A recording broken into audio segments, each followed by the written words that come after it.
Miaka 16 iliyopita, mtoto mdogo mwenye miaka 10 alionekana akikimbia kutoka katika kituo cha watoto yatima. Huko alipaswa kuuawa, lakini akiwa njiani akaokolewa na mwamba mmoja ambaye akaanza kumlea mtu huyu. Kutoroka katika kituo cha watoto yatima ili kuepuka kifo ilikuwa ni jambo jema, lakini mikono ya mtu aliyempatia msaada alikuwa ni gaidi mkubwa sana nchini Korea na anayetafutwa kwa kitambo kirefu. Kupatikana kwa dogo huyu, yeye alimchukulia kama mrisi wa kazi zake. Hapa dogo akaanza kukabidhiwa mikoba ya ugaidi ulioshindikana. Na kwa kuwa dogo alilelewa chini ya mikono ya masista na kufundishwa matendo ya huruma ya Yesu Kristo, mwanzoni alianza kukataa mauaji ya viumbe wasiokuwa na hatia porini. Mwamba baada ya kuiona huruma ya dogo alipata hasira sana, akamfunga katika mti na kumwambia kwa kuwa nilikusaidia kutoka katika kifo, sasa na kurejesha katika makazi ya kifo. Sini inatuonesha dogo akiwa anaamka katika eneo hili la poli, aliokolewa na yule mbwa alikuwa amemzuia kutoka kupigwa risasi. Miaka 16 imepita sasa, si dogo tena, bali ni kidume milaba 6. Tena yuko na yule mwamba gaidi. Je, dogo aliyakubali mafunzo na kuifuata njia ya ugaidi au alikataa njia hiyo? Lakini yote yamebaki kuwa ndani ya mabano. Fuatilia movie hii kupata uhondo kamili. Mimi naitwa DJ Paul. Hakikisha tumegusa alama ya subscribe na hapo chini katika comment kuna linki inayokuunganisha na group letu ili kupata uhondo kamili wa movie hii. Mwamba anaitwa Suhan na mzee anaitwa Pavo. Sasa Suhan ni katili na jambazi wa kutupwa, na mzee Pavo ni mgonjwa wa asma. Wakati mwingi ugonjwa unapomkaribia huwa anachukua bunduki na kufanya mashambulizi kwa yeyote aliye mbele yake. Hii inamuia wakati mgumu sana bwana Suhan kumtuliza hasira ya mzee wakati wa ugonjwa, na mara tu anapofanikiwa basi anaishia kutibu majeraha yaliyo katika mwili wake. Lakini Suhan akiwa katika harakati za kujitibia majeraha yake aliwaza jambo moja: vipi kama akaacha matukio haya ya mauaji? Na hapa akafikiria kumsafirisha mzee na kumpeleka nje ya nchi ili aweze kubadili nafasi yake na mwisho wa siku aache kabisa vitendo hivi vya mauaji. Lakini mzee alikuwa na jukumu moja ambalo alikukamilika, na akamwambia kuwa kuna mission muhimu sana inatakiwa kufanyika bwana Suhan. Mapema alfajiri leo akiwa katika mission za mauaji yao ya kulipwa, mzee alikuwa ameshika sniper na target yake ilikuwa ni ule mtajiri ndani ya mjengo. Kabla ya kutrigger akagundua kuwa mkono wake ulikuwa unatetemeka kwa sababu ya uzee. Hivyo kulikuwa hakuna haja ya kutumia bunduki, akaamua kwenda kwa mkono bana.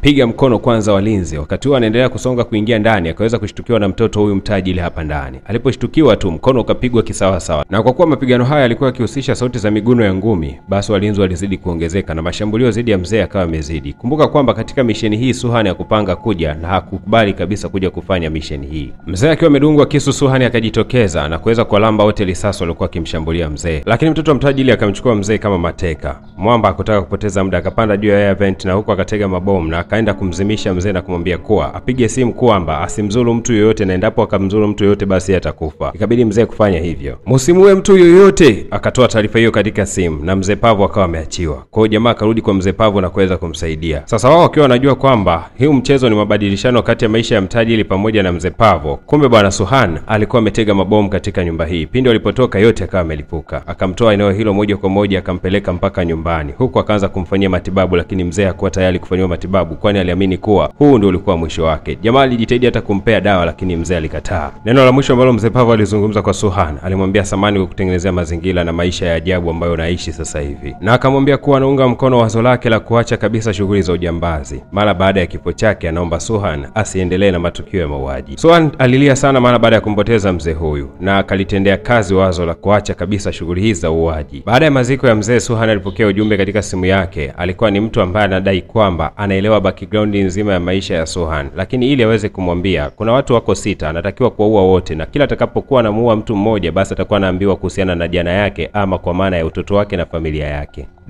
Sasa ikawa ni mtihani mkubwa sana, kwani miongoni mwa maswali yalikuwa yanamtatiza mwamba huyu ni kutaka kujua juu ya historia yake na familia yake kiujumla. Ni wapi na kwa nini alikuwa katika kituo cha watoto yatima? Akaingia kazini na kuanza kutekeleza majukumu yake ya mauaji. Sasa mtu wa kwanza alikuwa mpewa mission ni mwindaji mmoja tajiri kweli kweli. Siku leo alikuwa akiwinda swala, lakini wakati anawinda swala kumbe yeye alikuwa anawindwa pia. Dakika 2 mbele Suhan akawa amemvuta na kamba na kumwangusha mtu huyu katika kibonde kirefu sana. Aliposhuka chini aligundua kwamba mzee bado yuko hai, akampiga sindano ya sumu, mzee akapoteza maisha. Kisha akapiga picha na kuweza kuituma kwa yule mbosi aliyemwagiza. Wakati huo akapewa background ya maisha yake kwa hatua ya kwanza. Ilikuwa inaeleza nini na Suhan ni nani? Kutokana na utajiri mkubwa na umaarufu alikuwa nao mtu huyu, basi ile kesi ikawa kubwa sana mikononi mwa polisi. Walizuia katika eneo la tukio na hapa waliamua kulitendea kazi jambo hili. Askari mbobezi wa kesi kama hizi za mauaji alifika, anafahamika kama Yunjin. Alipoweza kutazama na kagundua kwamba mzee hakuanguka kutoka katika bonde, bali mzee huyu alikufa kifo ambacho kilikuwa ni cha mauaji, kwani sura yake ilikuwa ni yenye hofu sana. Akaagiza mwili uchukuliwe na kupelekwa hospitali ili kama kuna mtu amehusika basi ale naye sahani moja. Akiwa njiani kuelekea katika kituo cha polisi, alikutana na gari ambayo imesimama, na hapa ilikuwa imezuiliwa kutokana na mnyama ambaye alikuwa anaumwa yuko mbele ya barabara. Ikabidi kushuka na kwenda kutazama. Hakuwa mtu mwingine aliyesimamisha gari hii kwa kuhofia kumgonga mnyama, bali alikuwa ni mwamba Suhan. Huyu jamaa kutoka akiwa mdogo alikuwa na huruma na wanyama, kwani mbwa mwitu ndiye aliweza kusaidia maisha yake alipokuwa amefungwa na mwamba Pavo katika eneo la mti. Sasa kumbukizi za wanyama huwa zimekuwa zimemsababisha kupata huruma sana na kujikuta kuwa hana kabisa muda wa mauaji wala kuwazuru wala kuwafanyia kitu chochote cha ukatili wanyama. Bidada alipokuwa anasogea eneo la tukio, mnyama akashtuka na kuanza kukimbia. Bidada akaonesha uwezo wake kwa kutumia sindano ambayo ingeweza kumtuliza mnyama huyu, akairusha umbali mrefu na akaweza kumpata mnyama yule na kisha akawa amepoa pale. Jamaa alisangazwa sana na uwezo huyu msichana na mwisho wa siku akasogea na kwenda kumstiri mnyama yule pale chini. Bibi Yunjin naye akasogea jirani pale akiwa na skafu yake, akaenda akamstiri mnyama pale alipokuwa ameumia. Na hii ikatengeneza kitu kinaitwa chemistry baina yao wawili. Wakajikuta tu wanafurahia sana kufanya kitendo hicho cha uokozi wa mnyama. Lakini Yunjin kitu ambacho alikuwa ajui ni kwamba muuaji anayemtafuta na kuahidi kwamba atakula naye sahani moja ndio huyu aliyekuwa naye katika eneo hili wakati akimsaidia mnyama aliyekuwa ameumia.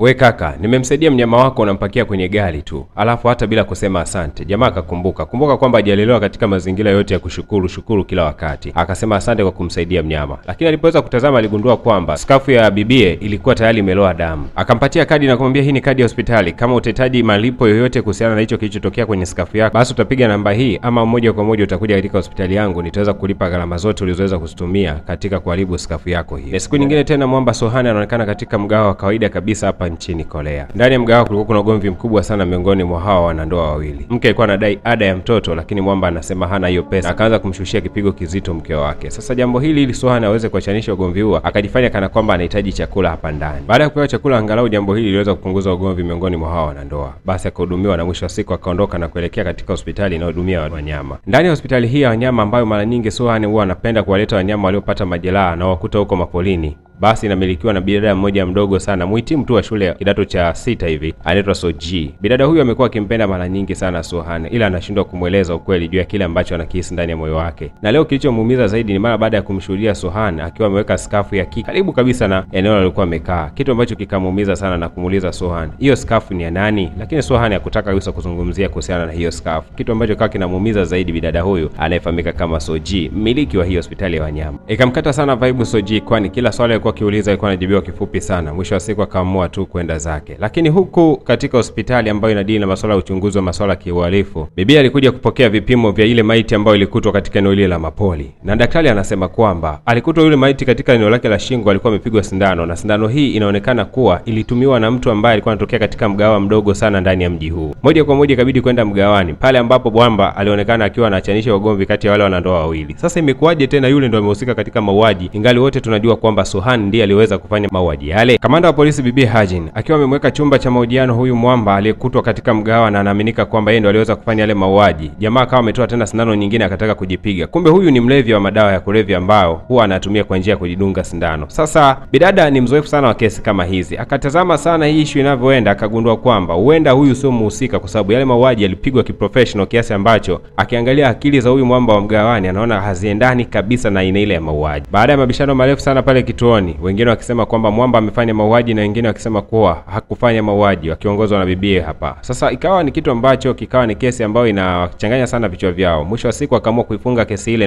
lakini bidada wakati anarudi nyumbani nyakati za usiku akawa amemgonga paka kwa bahati mbaya. Sasa akawa anawaza namna gani atamhudumia paka huyu. Akakumbuka kuwa aliwahi kupewa kibarua kile kutoka kwa yule mwamba Suhan ambaye alimwambia kuwa na hospitali ya wanyama, na kama atahitaji malipo yote kwa kuharibiwa skafu yake, basi ni vyema angefika hapo hospitalini na atapatiwa malipo hayo. Bahati iliyo njema, haya ni maeneo ambayo ambayo bwana Sohan huwa anapenda sana kufanyia. Japokuwa hospitali hii sio yake, licha ya kwamba alikuwa ameongopa na kusema kuwa ni hospitali yake. Akampokea huyu paka na kuanza kumfanyia matibabu pale pale. Bibi Afande akawa amini namna gani mwamba Sohan alipokuwa anahangaika na kumtibia mnyama yule. Yaani kana kwamba anakaribia hata kulia juu ya mnyama tu afya yake ilivyoweza kudolola. Mwamba akapambana kweli kweli kumhudumia paka huyu, lakini hatua ya mwisho akafanikiwa kumtibia na paka karudi katika uhai wake. Akawa anatazama mara mbili akagundua katika hospitali hii kuna briefcase ambayo inaonekana inahifadhi dawa, lakini miongoni mwa dawa ambayo iliweza kukutanika kule katika tukio la mauaji ni dawa hii ambayo inaonekana pia eneo hili ambalo linahusika katika matibabu. Lakini Sohan akajibu kuwa dawa hiyo huwa anaitumia kuondoa uhai wa nyama wale wanaonekana kuteseka na kuzidiwa na majeraha makubwa, na ni njia nzuri zaidi ya kumpumzisha mnyama kwa amani pasipo maumivu yoyote yale. Ukisikia balaa linaanza sasa, huu ndio kama mwanzo wa movie letu.